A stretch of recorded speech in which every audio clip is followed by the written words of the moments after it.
پاکستان کے اندر جس انسان نے ذلیل ہونا ہوتا ہے وہ عمران خان پر تنقید کر بیٹھتا ہے۔ آپ کہیں گے کہ اس کی تفصیل کیا ہے اور اس کے بارے میں پروف کیا ہے؟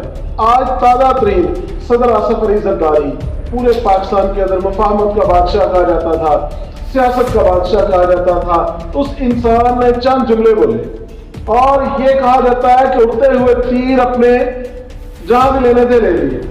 آصف علی زرداری صاحب فرماتے ہیں کہ عمران خان اب کیوں گھبرا رہا ہے، عمران خان NRO کیوں مانگ رہا ہے، ہماری طرح جیل کاٹے، یعنی اپنے آپ کو بہادری کا سمبل بنا کے پیش کر رہے ہیں۔ یہ آصف علی زرداری صاحب کی سب سے بڑی غلطی تھی جو انہوں نے وہ تیر اپنے آپ کے لیے لے لیے۔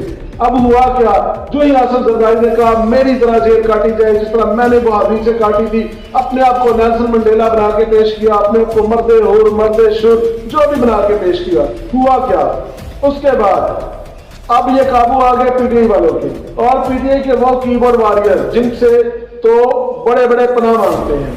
اس کے اندر ذلیل ہونے پر جب باری آئی تھی تو فیصل واڈا ذلیل ہو گئے، اس پر ذلیل ہونے کی باری آئی تو جواد احمد کو ضلالت نصیب ہوئی، اس پر باری آئی تو اقرار الحسن کو کسی نے نہ مانا، اس پر چھیڑنے والے بارے جہانگیر ترین زیرو ہو گئے، اس پر چھیڑا تو علیم خان کو کسی نے پورے ملک میں نہ پوچھا۔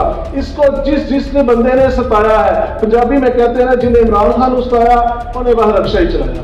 یہ صورتحال ساری نواز شریف کا انجام سب کے سامنے ہے، اس کے بعد کسی کو بھی چھیڑ لیں، یہ قدرتی طور پر ہے۔ پتہ نہیں عمران خان کی اس میں لت کیا ہے، قدرت اس پر مہربان ہے۔ میں نہیں کہتا کہ اس کے اندر برائیاں نہیں ہیں، اس کے اندر غلطیاں نہیں ہیں، وہ غلطیاں بھی کرتا ہے اور اللہ پاک اس کا ساتھ دے کے اس غلطی کو بھی اس کے لیے خوبی بناتا جا رہا ہے۔ تو اس بھیڑ کے اندر جہاں اتنے لوگ ذلیل ہو گئے، جہاں اپنی ٹرولنگ کروا لی، جہاں اپنے آپ کو خراب کروا لیا، اپنے آپ کو پیچھے پھینک بیٹھے، وہاں پر آصف علی زرداری صاحب کے ذہن کے اندر بھی یہ بات آئی کہ مجھے بھی یہ کام کرنا چاہیے۔ وہ کہتے ہیں نا گدڑ کی جب موت آتی ہے تو شہر کی طرف رخ کر لیتا ہے۔ سیاست دانوں نے جب اپنے آپ کو ذلیل کروانا ہوتا ہے تو عمران خان پر تنقید کر بیٹھتے ہیں۔ ہوا کیا، انہوں نے کہا جی ہماری طرح جیل کاٹے، اور پھر جب یہ PTI کے قابو آئے انہوں نے یہ بتا دیا کہ جس دوران جناب آصف علی زرداری صاحب جیل کے اندر تھے اسی دوران کے اندر آصفہ بھٹو زرداری کی پیدائش ہو جاتی ہے۔ اب سوال یہ ہے کہ باپ تو جیل میں ہے تو بیٹی کیسے پیدا ہو گئی؟ اب اس پر غلطی کیا ہوا آصفہ زرداری کی بہن سے، آصف زرداری صاحبہ کی بڑی بیٹی سے؟ انہوں نے یہ کہا کہ جی بالکل ایسا ہی تھا۔ مستعفی بھٹو نے یہ کہہ دیا کہ جن دنوں میرے ابا جی جیل کے اندر تھے انہی دنوں میری والدہ کی ملاقاتیں ہوئی تھی، انہی دنوں کے اندر آصفہ کی پیدائش ہوئی۔ اب اس کے اوپر کئی سوال اٹھ گئے، کیا جیل کے اندر اس طرح کی سہولتیں موجود ہیں کہ قیدی میاں بیوی ایک دوسرے کے ساتھ وقت گزار سکیں اور میاں بیوی والا وہ رویہ رکھ سکیں؟ کیا وہاں اتنی پرائیویسی میسر ہے کہ میاں بیوی کا ملاپ ہو سکے اور اولاد کی پیدائش ہو سکے؟ جو قانون کی بات کرے تو 2010 کے اندر یہ قانون بنا ہے اور زرداری صاحب کے 1990 کے اندر جیل میں تو آصفہ زرداری کی پیدائش کو ہی مشکوک بنا بیٹھے اور اس پر مرحومہ بینظیر بھٹو شہید ان پر ان کی طرف انگلیاں اٹھوا دی ہیں۔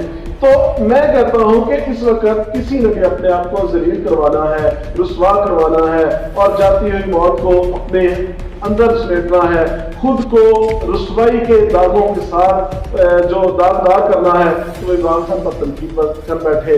آصف علی زرداری سکون کے ساتھ بیٹھے ہوئے تھے، صدارت کی جو اس وقت ان کو موجیں لگی ہوئی تھی، لیکن جاتے جاتے عمران خان کو چھیڑ بیٹھے ہیں اور اس وقت جو سوشل میڈیا پر ان کا حشر ہو رہا ہے، یہاں تک کہ اپنی بیٹی کی پیدائش کے لیے مشکوک کر بیٹھے ہیں۔ آپ اس کے بارے میں کیا کہتے ہیں؟ کیا عمران خان کے ساتھ واقعی قدرتی لک کام کر رہی ہے یا کہ دوسرے سیاستدانوں کی غلطیوں سے پاپولر بنا رہی ہیں؟ کمنٹ سیکشن میں اپنے رائے کا اظہار کیجیے گا، دیکھتے ہیں کہ آپ کی رائے اس کے بارے میں کیا ہے۔